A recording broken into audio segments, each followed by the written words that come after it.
and welcome to the Bookkeepers Podcast. I'm Zoe Whitman. I'm here with Jo Wood. It's just the two of us, Jo. How are you? Yeah, I'm good. I do love a little podcast where we just have a little chin wag. It's good, isn't it?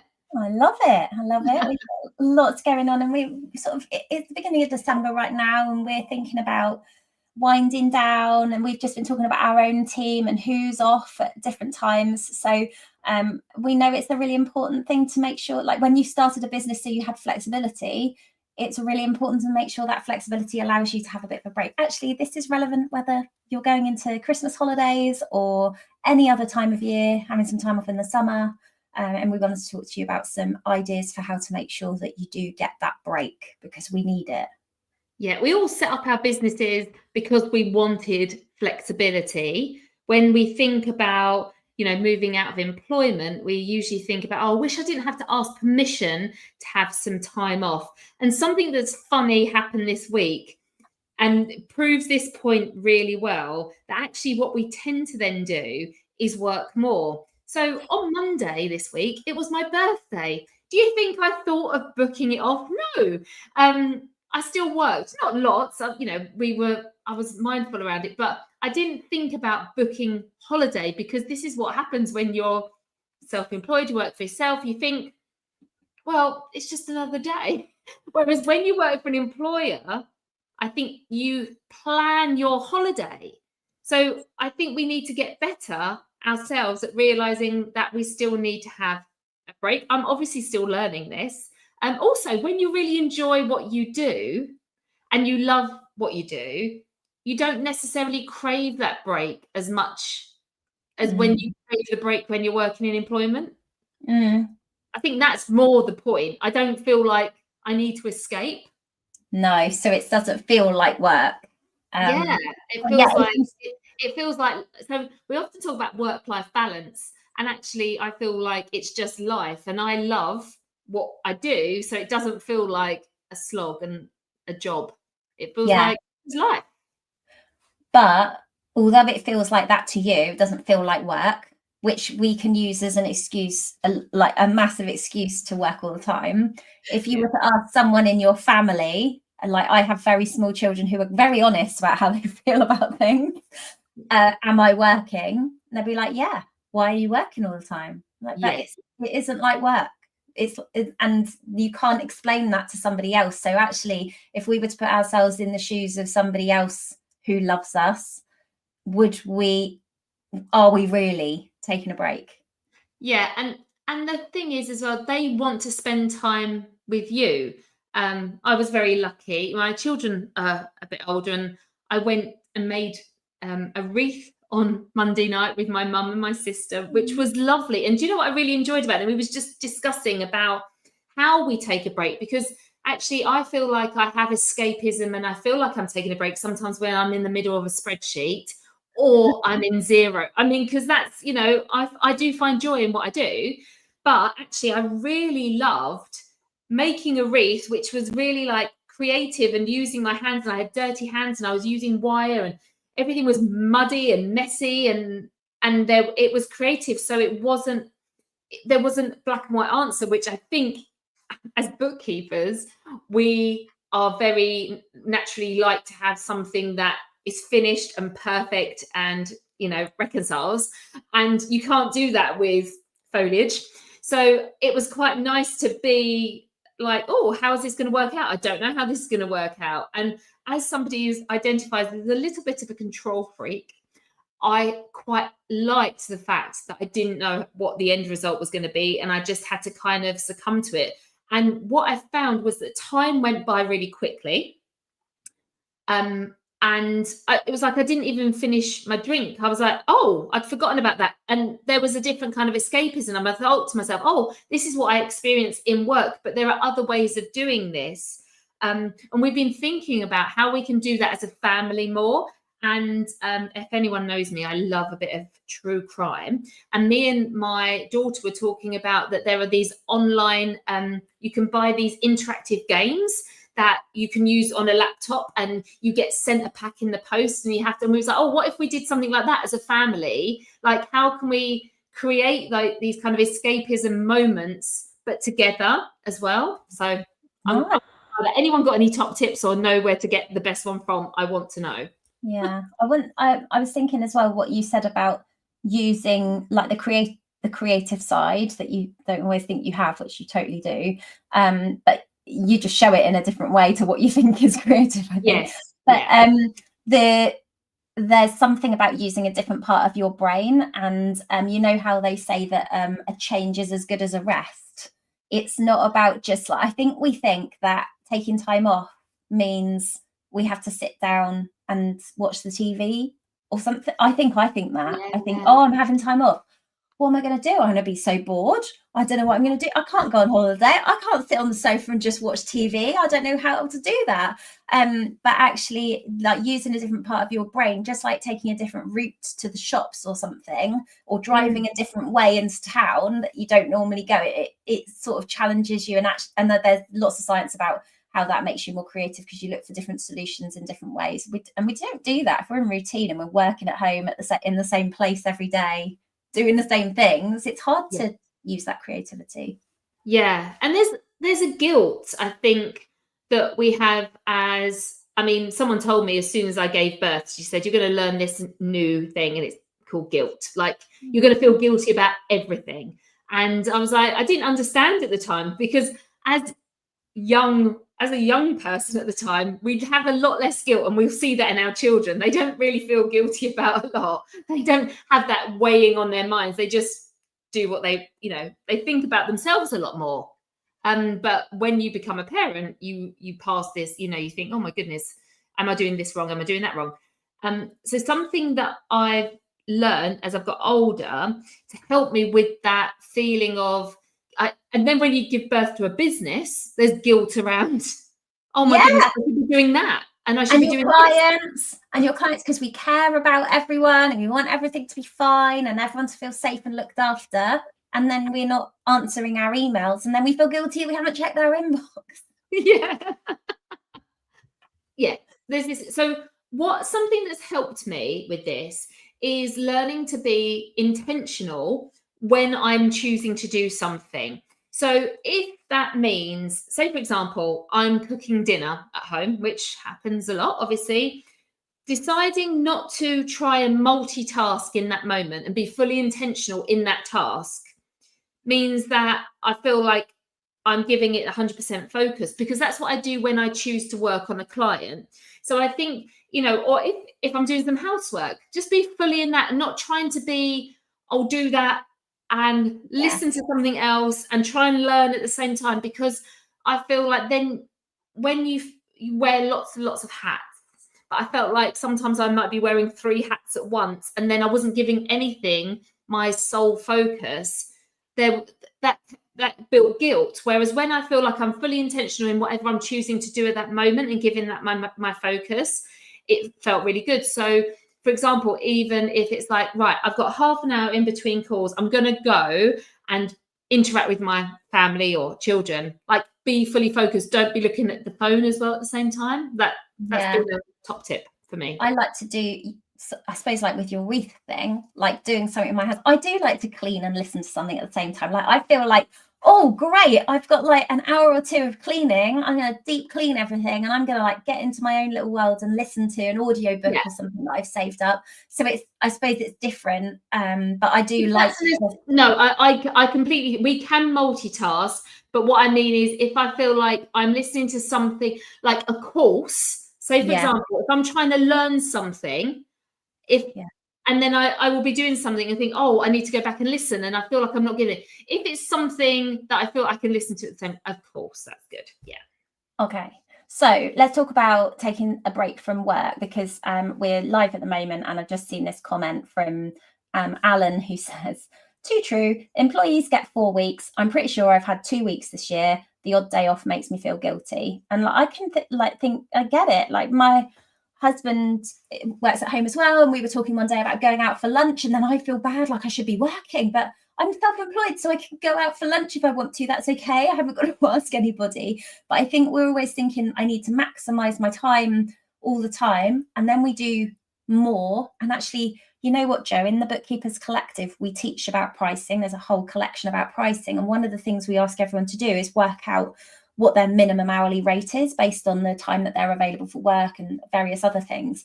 And when we do that piece of work, we always are surprised by How much? how much other stuff goes into your time that isn't all chargeable, and how much that dilutes your hourly rate. So the more you're working, the more you're diluting your earnings. And so we think we're charging something an hour, but actually we're probably doing an extra hour of work because we're just enjoying clicking around and doing the stuff, opening our computer when we're supposed to be having a rest. And all we're doing all the time is kind of devaluing, or there's like a feedback loop where we're devaluing the price of our work to ourselves because we're taking longer. And then that feeds into why we teach not to charge an hourly rate, because you need to have a value proposition. Because if you started like that, would not, like the hourly rates or the time that you're working, you need to be charging more for, because you're doing so many other things than just the charge for work.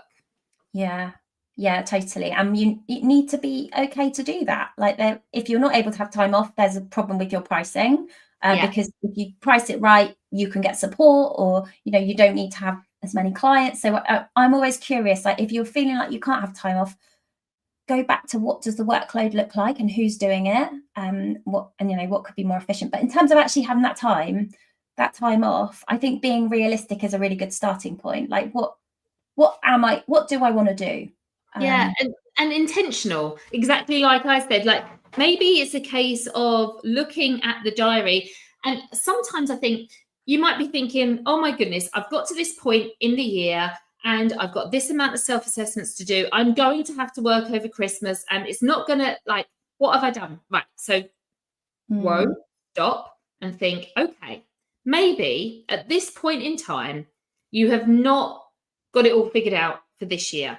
But something we can learn is, what have I not done this year to get myself at a good point? How can I make next year, what would I have done differently to be in a better position this year? And how can I make a plan for next year?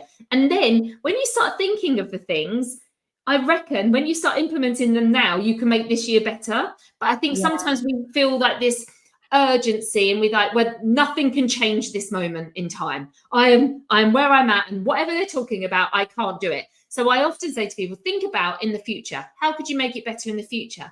And when we open up our mind to thinking about the possibilities, sometimes we're like, oh, actually, I could do that now, and that would make it easier. I find that, because I think we come with it with so much conviction that we've already messed up this year. So I think that might be that we're in a kind of industry where we have to do quite black and white thinking, and we're trained by the school system to do like right or wrong thinking. And because we've made a plan and we're committed to the plan, we give ourselves a really hard time if we're not hitting the plan. So we need to look at where we are right now. And sometimes it's that the plan wasn't realistic, like our expectations weren't right.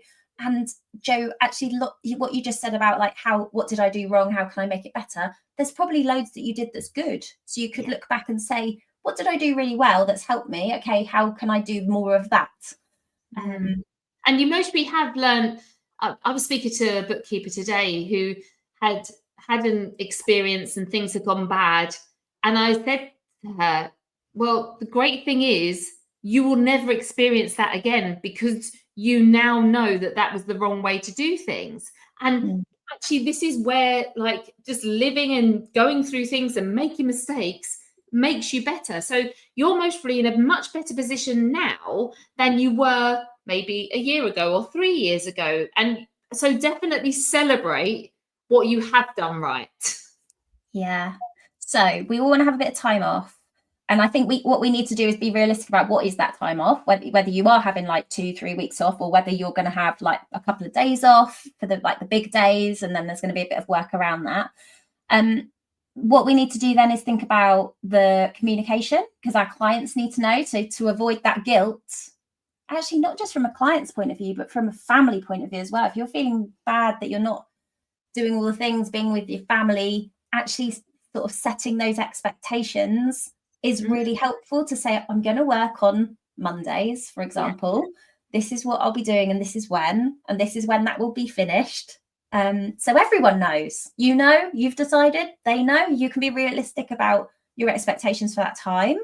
No Yeah, good. I think that's so true, because I mean, with little kids and bigger kids, with family members, sometimes it's just the lack of communication that is a trigger. So like my teenager goes, "You never tell me anything."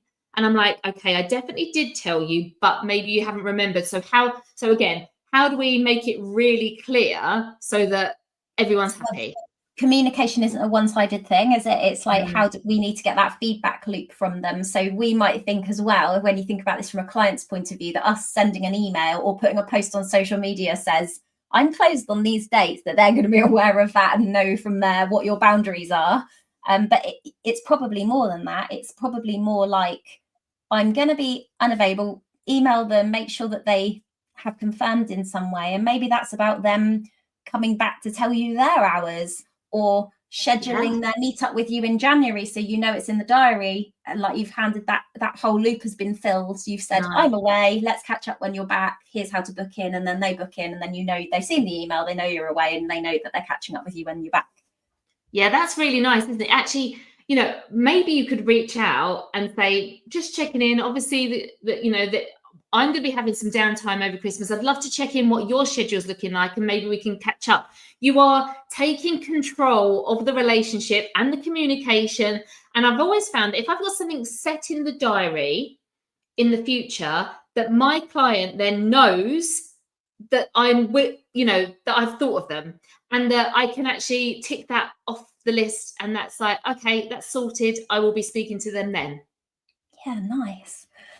Okay, so everyone's got some tips on what to do. We've got to go away and have a think about what time are we having off? How are we going to make sure everyone knows in our family and with our clients? What are you going to do, Jo, to keep you away from your computer over the holidays? Have you got a project? I know you made a wreath the other day, but what are you going to do? Well, I definitely want to have some. We've had a bit of a move around and stuff. We moved all of our games out of our garage and have put them in the cupboards in the living room. And so there's a couple of things. One, we're starting out Gavin and Stacey.